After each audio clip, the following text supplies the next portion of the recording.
three before we go to break, and they are ready to bring the fire. I see my next speaker. She's here. She is queued up. She's ready to impact you. And she has a special place in my heart. All the speakers do. I love all the speakers, y'all. But this sister, when I tell you, I've had the privilege of working with her as one of my clients. And over the past year, especially the past year, I have seen such transformation in her life and in her journey. When I tell you she is an avid student who has taken everything that she's learned under my leadership and my tutelage, in addition to the greatness God has given her, right? Nobody comes to me and they have to, I don't have to try to create greatness in anybody. That's not my job. That's not my role.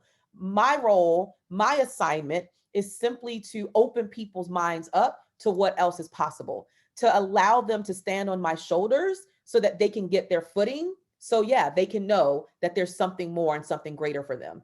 And Simone Walden is one of those beautiful sisters who I've just been honored and privileged to work with, and to watch her growth and to see her bust out of her shell. My God, it's been priceless.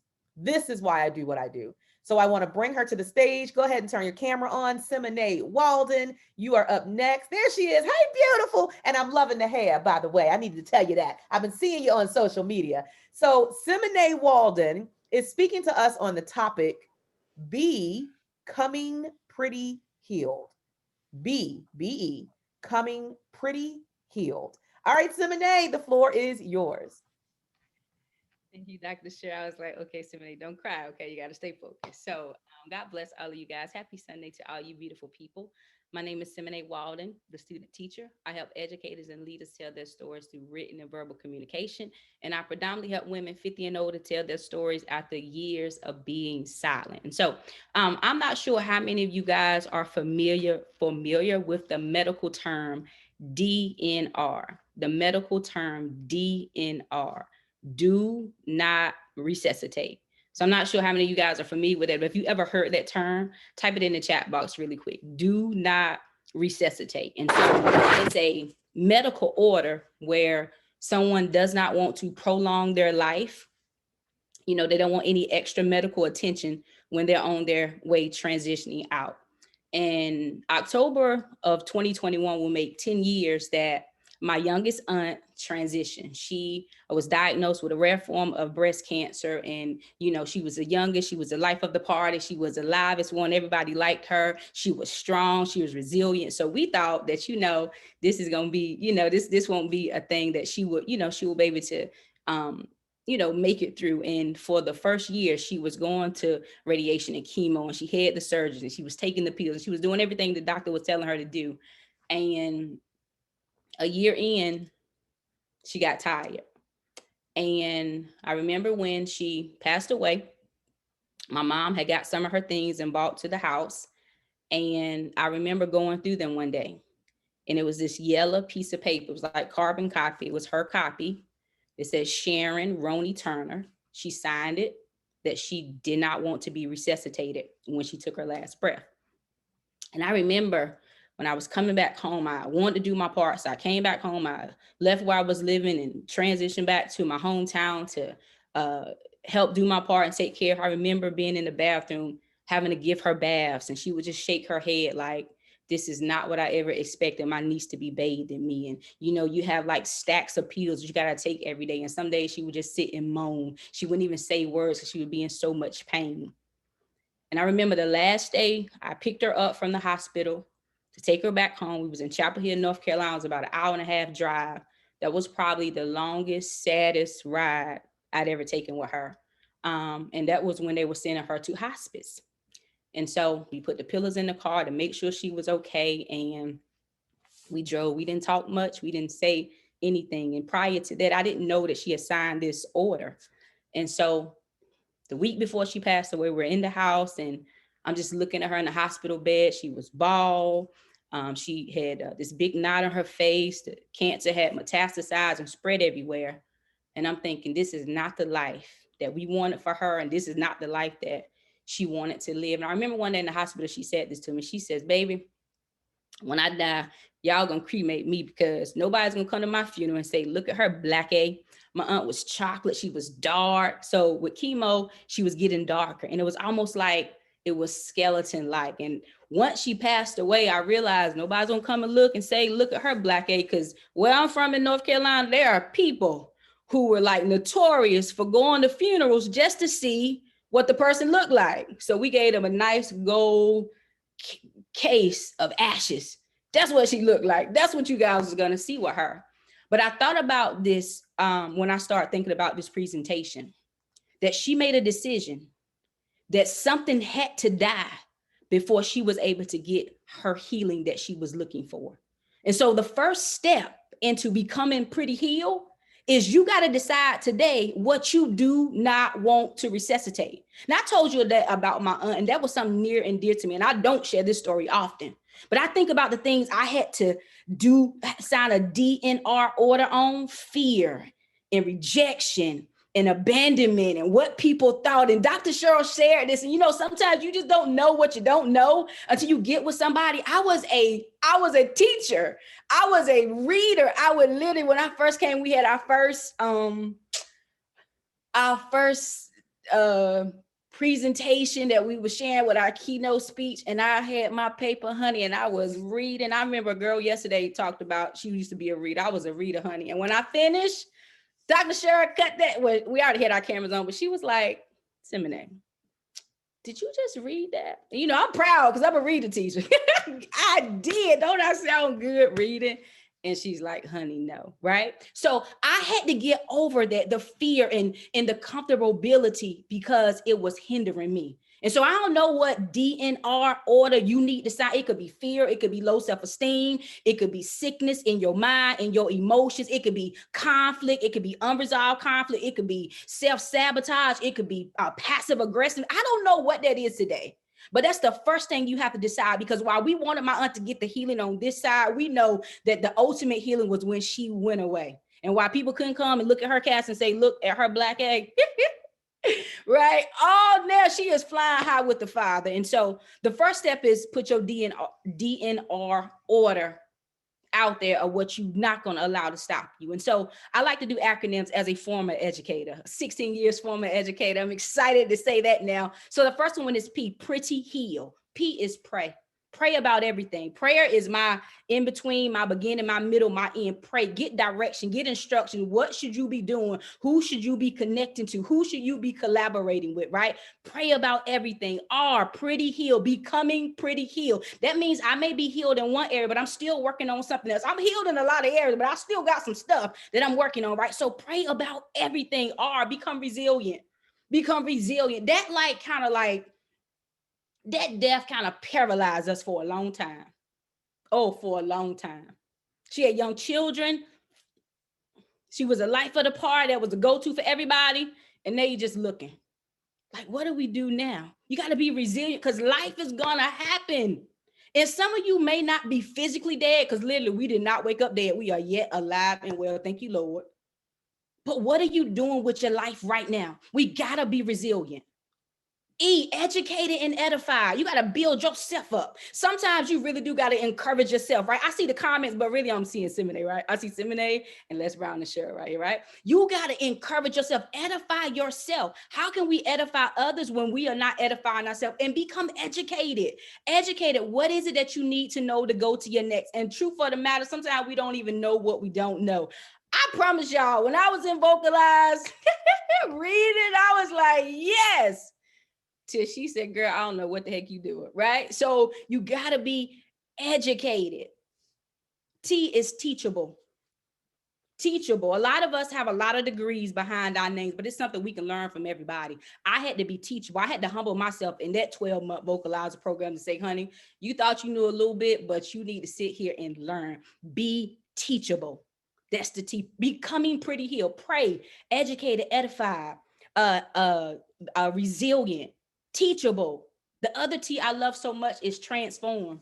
The word of the Lord says, be transformed by the renewing of your mind. I have a therapist, right? So T could stand for being teachable. It could stand for transform. It could be talk. It could be therapy, whatever you want to put there. But for me, it's transformed by the renewing of my mind. My therapist, her name is Dr. Linda Washington. She said this to me. She says, Miss Walden, she calls me Miss Walden, right? Miss Walden, your feelings don't dictate your thoughts.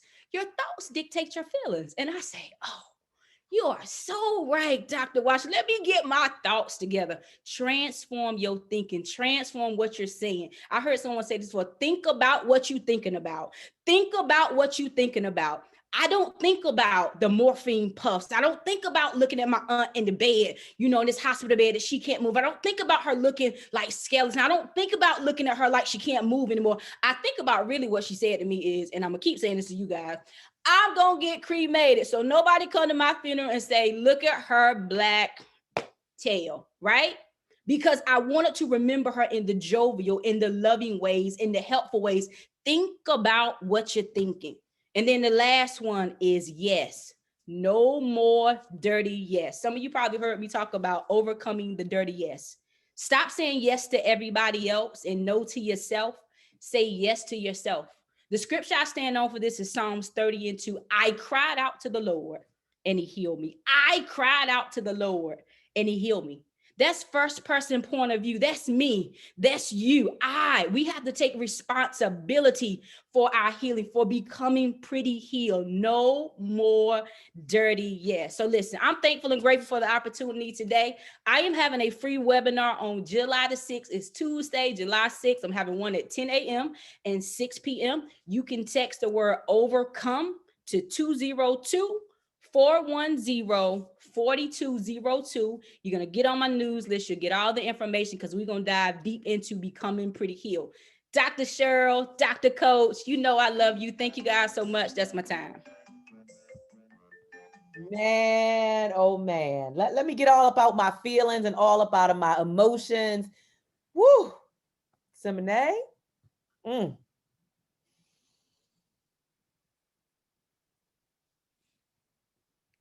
The emotion is from God giving you confirmation that you are doing your divine assignment. When I see someone like Simone come to the front of the room and command the stage like she just did in this presentation, it is God's tap on my shoulder. This is your work. This is what you belong doing. This is what you're called to do. And if you forgot, let me remind you. That's where the emotion comes from. Because she talked about that in her presentation where she would read, she used to read. But I knew there was more. And I said, success leaves clues. Do you ever see me using notes? Do you see me reading from my paper? Do you see Les reading from a paper? And the beautiful part was that she was teachable. So she took everything that was poured into her. Number one, she made an investment in herself. Number two, she was teachable and coachable enough where she could come to the front of the room and do what she just did in this building. That was everything. Not because you're one of my students. It was everything because you took me on this emotional roller coaster. You gave me a powerful story. You were funny and humorous when you kept saying, they ain't gonna look at my black A. You gave me laughter and humor, but you also gave me deep thought about what I want. You talked about the DNR, do not resuscitate. You gave me powerful, poignant takeaways. You connected the dots for me. This is what we call speaking. Speaking life into other people. Speaking and talking are two different things. And I'm sorry I've got to digress and I'm going off on the deep end, but to see the growth is a reminder that you can do anything. You can come from out of the shadows. Some of y'all been hiding for such a long time. And you know something is inside of you. And you know it needs to be birthed. But either you're not investing in yourself, or you're investing more on you than in you, or you're not teachable and coachable because you think you know it all when God is trying to send you the answer so that you can elevate and raise the bar and touch more lives. Simone is now doing her own book projects, her own webinars, her own conferences, her own events. I'm like, okay. So I thank you because you today are the tap on my shoulder from God to remind me, yes, even those of us who are master motivators, even those of us who y'all just like, oh, she got it all together. No, we still need to be reminded. You are my reminder today, Simone, that God called me to do this work and that he called you to do the work that you are doing. I am so proud of you. Guys, go ahead and give hand claps, snap snaps, like everything you can, fireballs and roses, because Simone laid that thing down when she did the DNR. And I don't know if you remember this, but when she went through my 12-month certification, I have a speaker certification program. But when you first talked about DNR, you didn't used to explain what it was. And I didn't know. I was like, I don't know what DNR is. So to see you take that and come back, and the first thing you did was tell us what it is, because not everybody knows. And you said it's do not resuscitate. And then you tied that into the story. You weaved it in so beautifully. I love that. What do you not want to resuscitate? Whatever that thing is, you've got to put your order in right now. And then you gave us the breakdown for pretty. Pray about everything, be resilient, be educated and edified, be teachable, be transformed, and say yes. Simone Walden, girl, you dropped the mic. Let me, hold on.